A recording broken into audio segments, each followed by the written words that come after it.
Bonjour à tous, on se retrouve aujourd'hui pour un tout nouveau numéro du JT de la télé et aujourd'hui en plus on a une nouvelle formule à vous présenter, donc c'est parti directement par le sommaire. Et on commencera cette émission avec les 12 coups de Noël, vous allez découvrir la date de diffusion du divertissement de Jean-Luc Reichmann sur TF1. On continuera avec Mask Singer, le divertissement événement de Camille Combal, aura-t-il droit à une deuxième saison? On vous donnera là aussi toutes les infos. On continuera avec Seb en Papouasie, la vraie aventure. Découvrez quand sera diffusé le documentaire du youtubeur Seb Lafrite sur TFX. On vous donnera là aussi toutes les infos. Et on terminera cette émission avec Koh-Lanta. Denis Brognard révèle la date de diffusion du retour du jeu d'aventure. Koh-Lanta, on vous donnera également toutes les infos. Et cette semaine, je vous le disais, nouvelle formule, puisqu'il n'y aura plus les programmes de la semaine.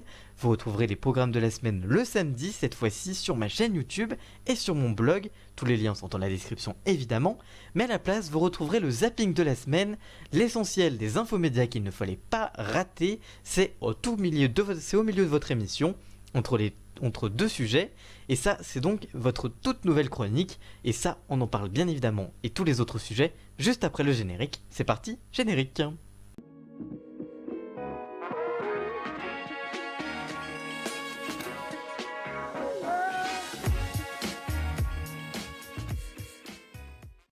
On commence cette émission avec les 12 coups de Noël. Découvrez la date de diffusion du divertissement de Jean-Luc Reichmann sur TF1.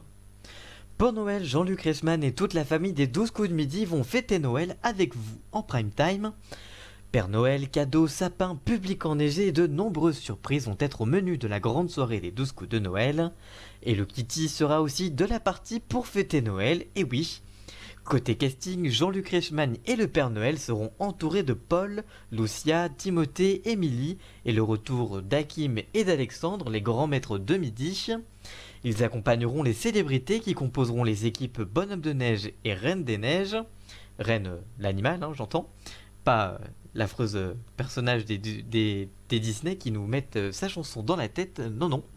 D'un côté Michael Youn face à Vita et Slimane pour les célébrités. Tout au long de la soirée, les téléspectateurs et les restos du cœur remporteront des voyages, des cadeaux et un chèque d'un montant exceptionnel pour cette soirée. Et c'est le samedi 21 décembre que TF1 diffusera les 12 coups de Noël présentés par Jean-Luc Reichmann et le Père Noël en personne. Et oui, pour une soirée exceptionnelle sur TF1. C'est le réveillon avant l'heure sur la une. Petit instant autopromo dans cette émission, on coupe un petit peu cette émission pour faire un petit peu d'autopromo pour la chaîne. Mais mercredi, on a surtout sorti un nouveau numéro des actus de série. Et cette semaine, on a parlé notamment des téléfilms de Noël sur Netflix. On a parlé d'une toute nouvelle série de Alex Pina, le créateur de La Casa des Papel. Mais aussi du spin-off de La Casa des Papel avec toutes les infos. Donc si ça vous intéresse, n'hésitez pas à aller voir. Toutes ces vidéos sont disponibles sur ma chaîne YouTube en fiche et à la fin de cette émission, évidemment. Je vous laisse avec tout ça et on reprend tout de suite notre émission. Et on parle maintenant de Seb en Papouasie, la vraie aventure. Découvrez quand sera diffusé le documentaire du youtubeur Seb Lafrite sur TFX. C'est le gros projet du youtubeur Seb Lafrite depuis près d'un an, la réalisation d'un documentaire d'aventure qui sera bientôt diffusé sur TFX. Seb Lafrite, le youtubeur aux 4,3 millions d'abonnés, se transforme en aventurier des temps modernes et part en Papouasie accompagné d'une expédition dans des terres inexplorées qui le marquera à vie. Au sommaire, plongé dans l'inconnu, marche interminable, sangsues, climat hostile, bivouac en pleine nature et en pleine jungle humide. Et donc ça, c'est le programme de ce documentaire. À la fin de ce dernier, il sera entouré de ses amis Squeezie, Maxence, Luciole et Sofiane, d'autres youtubeurs, pour revenir sur les moments les plus marquants de son voyage. Il racontera notamment sa rencontre avec les Papous, de sa plongée dans un lac de méduses et de l'incroyable découverte archéologique qu'il a fait au cœur de la jungle. Si l'émission est un succès, Seb compte bien emmener d'autres youtubeurs pour découvrir d'autres contrées reculées de la planète. Dans ce numéro présenté comme un numéro pilote, Seb embarque donc pour la Papouasie occidentale dans un documentaire de près d'une heure, suivi de 45 minutes de débrief en plateau, qui sera diffusé ensuite par la suite sur sa chaîne YouTube Seb. Mais Seb en Papouasie, la vraie aventure, sera d'abord diffusé en exclusivité sur TFX, le canal 11 de la TNT, en prime time à 21 h ce jeudi 26 décembre prochain. Et donc ça, c'est donc à découvrir sur TFX. Avant de passer à la suite de votre JT de la télé, on passe à cette toute nouvelle chronique du zapping des infomédias. Les infos de la télé dont il ne fallait pas passer à côté, c'est tout de suite, juste après ce petit jingle.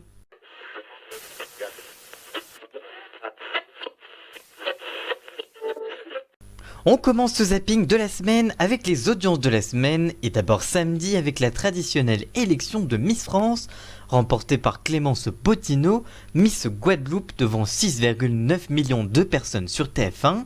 En léger recul sur un an malgré tout. Sur TF1 toujours les journaux du week-end sont surpuissants cette semaine. En effet avec samedi un score qui équivaut à 6,3 millions de personnes quand dimanche Anne-Claire Coudray rassemblait 7,1 millions de téléspectateurs. Des scores incroyables pour la chaîne, boostés en grande partie par les grèves de notre pays. Patrick Sébastien et France Télévisions vont se retrouver au tribunal. C'est le Parisien qui révèle que l'ex-animateur de France 2 a décidé d'attaquer en justice le groupe audiovisuel public. France Télévisions a ainsi été assigné devant le tribunal de commerce. L'animateur réclame 5 millions d'euros à son employeur au motif que Magic TV, sa société de production, se trouvait dans une situation de dépendance économique à France Télévisions depuis 1996 et que son licenciement de France 2 a entraîné le licenciement de la plupart de ses salariés, un chiffre qui comprendrait à un an de chiffre d'affaires de Magic TV lors de la saison 2018-2019. Contacté par nos confrères, France Télévisions n'a pas souhaité faire de commentaires.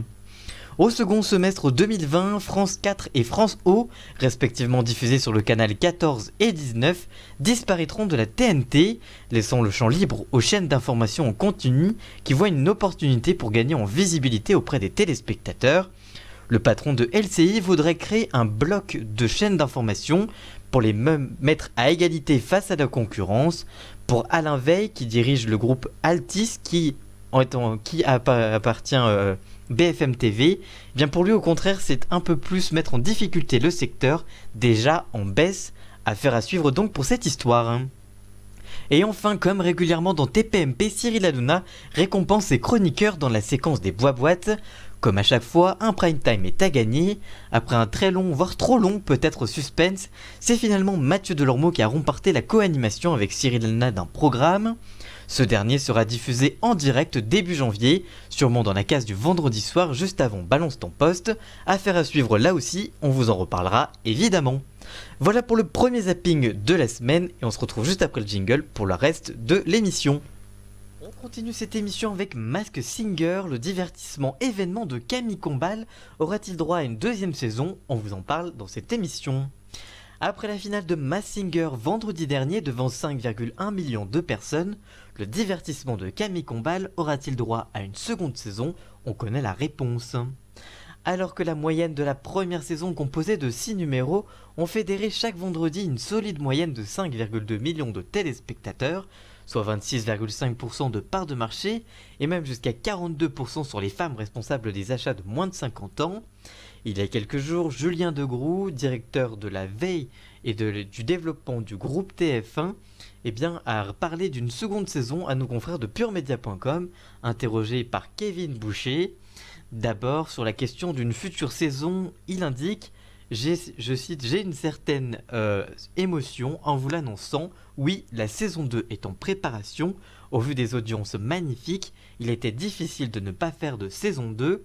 Aujourd'hui, nous sommes fiers de dire que Masked Singer est l'émission la plus puissante en 2019 sur le public jeune, familial et les cibles principales, toutes chaînes et tous genres confondus, y compris la fiction. Nous sommes aussi contents de la deuxième partie de soirée, tant au niveau de l'audience que du contenu. » Il revient aussi sur le casting qui a été jugé un peu vieux pour le public jeune, très nombreux devant leurs écrans. En effet, cette saison, la Benjamine était Joyce Jonathan, âgée de 30 ans. Il les révoque et précise, je cite, « Notre volonté est toujours de favoriser le taux de notoriété sur l'ensemble des cibles. Sur la saison 2, tout est ouvert. Peut-être que nous aurons une personnalité de 20-25 ans, comme une personne de 70 ans, à partir du moment où elle a eu une notoriété importante. Nous sommes très fiers du cast de la saison 1 et sur la saison 2, nous ouvrons toutes les possibilités. » Enfin, il revient notamment sur l'idée d'une seconde saison tournée en direct afin d'éviter les fuites. Il indique, je cite, En Allemagne, seul pays à avoir produit l'émission en direct, il y a aussi eu des fuites.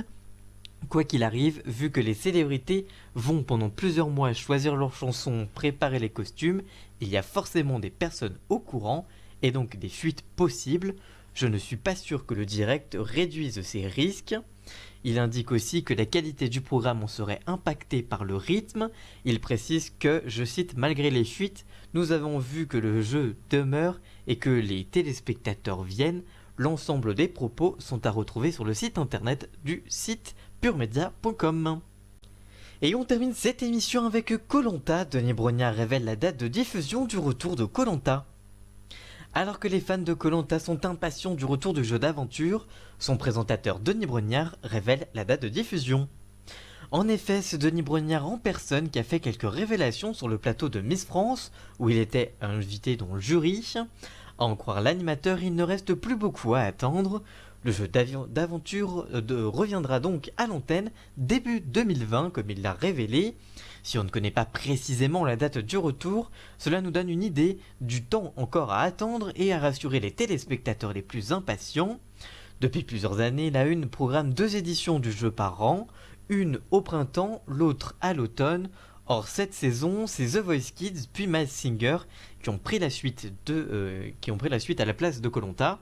Et du coup, les téléspectateurs s'impatientaient un petit peu. Avant de découvrir la nouvelle saison, il est probable qu'il faille attendre encore que la Une dégaine Star à nu, le nouveau programme d'Alexandra Sublet, du temps de passer les fêtes, etc. Et de passer bien en mode Koh-Lanta pendant plusieurs semaines. En tout cas, il va falloir encore patienter un petit peu pour les fans de Koh-Lanta. Que pensez-vous de cette émission, de ces révélations sur Koh-Lanta ? Que pensez-vous du retour de Masked Singer pour une deuxième saison ? Des 12 coups de Noël, est-ce que vous allez le regarder ou non? Ou encore du nouveau programme de Seb Lafrite, le youtubeur, de Seb en Patagonie. Que pensez-vous déjà de l'idée d'un documentaire produit par le youtubeur? Dites-nous tout ça dans les commentaires, on vous lira bien évidemment. Et n'oubliez pas, on se retrouve demain pour le premier numéro des programmes de la semaine. Exceptionnellement, on ne se retrouvera pas dimanche pour les infos de la semaine, puisque là c'est les périodes de Noël en ce moment. Du coup, on fait une petite pause, on reviendra la semaine prochaine. Mais on se retrouve lundi pour l'extrait de la semaine de cette émission. Et on se retrouve évidemment vendredi prochain pour le dernier JT de la télé de l'année. Et oui, ce sera le dernier la semaine prochaine. Et on se retrouve donc très vite. Merci d'avoir suivi ce nouveau numéro du JT de la télé, merci de l'avoir suivi. Si vous a plu, n'hésitez pas à le liker, le commenter, le partager, et même à vous abonner s'il vous a vraiment plu, et pour ne pas louper les prochains numéros. Et on se retrouve très vite pour une toute nouvelle vidéo, et lundi pour l'extrait de cette émission. A très bientôt, ciao!